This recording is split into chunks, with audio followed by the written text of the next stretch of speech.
আসসালামু আলাইকুম। প্রিয় দর্শক, একটা অমানবিক ঘটনা ঘটেছে খোদ বাংলাদেশের রাজধানী ঢাকার মিরপুরের পল্লবীতে। আসলে আমরা আমাদের বিবেক, হিতাহিত জ্ঞান কোন পর্যায়ে চলে গিয়েছে একটাবার আমরা কেউ ভেবে দেখছি না।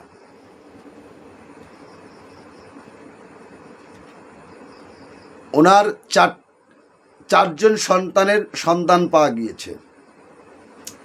একজন সন্তান বাংলাদেশের সচিব, আর একজন সন্তান বাংলাদেশের বুয়েটের শিক্ষক, সর্বোচ্চ বিদ্যাপীঠের শিক্ষক। আর একজন সন্তান আপনার অস্ট্রেলিয়াতে থাকেন। আর একজন কন্যা সন্তান উনি বাংলাদেশের মিরপুরে পল্লবীতে ভাড়া থাকেন। এই ভদ্রলোকের কাছে 3 ভাই তাদের মাকে রেখেছিলেন তার বোনের হেফাজতে। এই বোনের হেফাজতে থাকা অবস্থায় মা মারা গেছে কতদিন আগে, বোনও বলতে পারবে না। এবং এই কয়দিন মা এবং মার সাথে এই বড় বড় উচ্চ ডিগ্রিধারী সন্তানরা যোগাযোগ করার চেষ্টা করেন নাই। মা মৃত্যুর পরে তার দেহে আপনার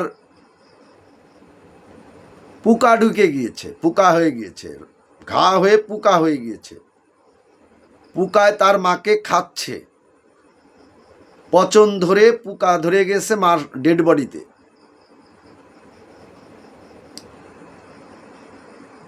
তা এরা সমাজের উচ্চতলার মানুষ হিসেবে নিজেদেরকে পরিচয় দিচ্ছে।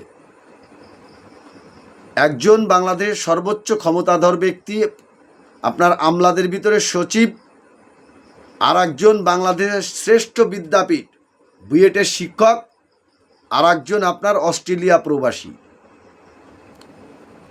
বোনের তা আমি যতই আমার মাকে বোনের কাছে রাখি, বোনেরটায় পরে আসছি, আমি তো অন্তত আমার বৃদ্ধ মা, 75 বছর বয়সী মা, তার খোঁজ খবর নিব। কিন্তু আমরা এতটাই অমানবিক হয়ে গিয়েছি যে মা 10 মাস 10 দিন গর্ভে ধারণ করেছে, যে মায়ের পেটে থাকা অবস্থায় আমরা নড়াচড়া করেছি এবং নিজেদেরকে সুরক্ষিত রেখেছি, মা তার সুরক্ষিত রেখেছে। এবং আমরা যখন মায়ের পেটে লাথি মেরেছি, মার পেটে তখন লাথি মারার কারণে মা কিন্তু আমাকে বকা দেন নাই। মা কি করেছেন, আমার দুষ্টু, আমার মার চোখতে পানি বের হয়ে যাচ্ছে, লাথির যে যন্ত্রণা, এই যন্ত্রণায় মার চোখ বেয়ে টপ টপ করে পানি বেরোচ্ছে। কিন্তু মা কি বলছে দেখেন, আমার দুষ্টু লাথ হচ্ছে, মার কলিজা ছিঁড়ে, মনে হচ্ছে যে ছিঁড়ে পড়ে যাচ্ছে, তার কলিজাটি বের হয়ে যাচ্ছে আপনার মলদরজা দিয়ে। এরকম যন্ত্রণাদায়ক অবস্থায়ও মা বলছে আমার দুষ্টু পেটে নড়াচড়া করছে। প্রত্যেকটা মাই কিন্তু এরকমের। সেই মাকে আমরা খোঁজ না নিয়ে আমরা সচিব হয়েছি। যে মা ছোটবেলায় আমাদেরকে স্কুলে পাঠিয়েছে, আমরা বুয়েটের শিক্ষক হয়েছি। আজকে আমরা কি পরিচয় দিলাম জাতি হিসাবে? আমরা কি সেই আমাদের বিবেক, মনুষ্যত্বকে একেবারে বিসর্জন দিলাম? দেখেন মায়ের ঘরের অবস্থাটা কি, খালি মার ঘরের অবস্থাটা একটু দেখেন।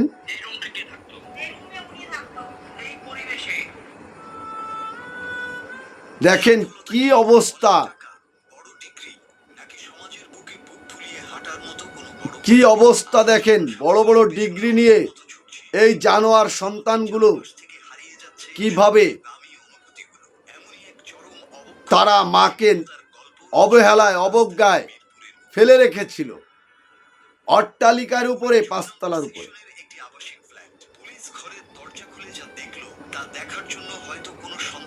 পৃথিবীর কোনো মানুষ কি সহ্য করতে পারবে? অথচ আরো রোমান্টিক ঘটনা কি ঘটেছে, আপনার এই মার লাশটি দেখার জন্য সচিবের সময় হয় নাই, সচিব বেটার সময় হয় নাই। কি অবাক কাণ্ড আমাদের বিবেক! আমরা আজ কোথায় চলে যাচ্ছি? আমাদের বিবেক কি করছে আমরা কি একটাবার ভেবে দেখছি? আর যে কন্যা সন্তানটির জিম্মায় মা ছিল, কিভাবে তিনি, কত কাল তিনি মায়ের খোঁজ নেন না, যে মাটি পাশের ঘরে গন্ধ হয়ে গিয়েছে, লাশ পচে গিয়েছে। আরে মহিলা, আপনিও নিজেও তো একজন মা, আপনি মা হওয়ার সময় টের পান নাই যে সন্তান ধারণের কষ্টটা কতটুকু? আপনার কি একবার বুক কেঁপে উঠল না, আমার 75 বৃদ্ধ মাটি আমারই ফ্ল্যাটের পাশের ঘরে কি করছে? সে 7-8 দিন আগে মারা গিয়েছে, ঘর থেকে গন্ধ বেরোচ্ছে। তাহলে ওই মহিলা কি নেশাখোর না সাইকো? এখন নানা প্রশ্ন জাগছে যে আমরা আসলে শিক্ষিত হয়ে কি হচ্ছি, কোথায় যাচ্ছে আমাদের সমাজ, আমাদের সমাজ ব্যবস্থা কি পরিবর্তন আমরা ঘটাতে পেরেছি। আল্লাহ আমাদের সকলকে, যে মা 10 মাস 10 দিন আমাদেরকে গর্ভে রেখেছিলেন, যে পিতা তার 1 ফুট নাপাক পানির জন্মে আমাদেরকে অক্লান্ত পরিশ্রম করে জন্ম দিয়েছিলেন, আমরা একটাবার বিবেকের কাছে প্রশ্ন করে দেখি, সেই পিতামাতাকে কি আমরা প্রতিদিন খোঁজখবর নিচ্ছি? আমি বেহেশতের যোজকের কথা এখানে বলবো না, আরে মানবিক দৃষ্টিও তো থাকে। সেই মানবিক দৃষ্টিগুলো আমাদেরকে, মানবিক মনগুলো আমাদের কোথায় হারিয়ে গেল? আমরা কেন এতটা আবু জাহেলের মতো আচরণ করছি আমাদের বৃদ্ধ পিতামাতার সাথে? আল্লাহ সকলকে পিতামাতার দেখভাল করার তৌফিক ইনায়েত করুন, আমিন।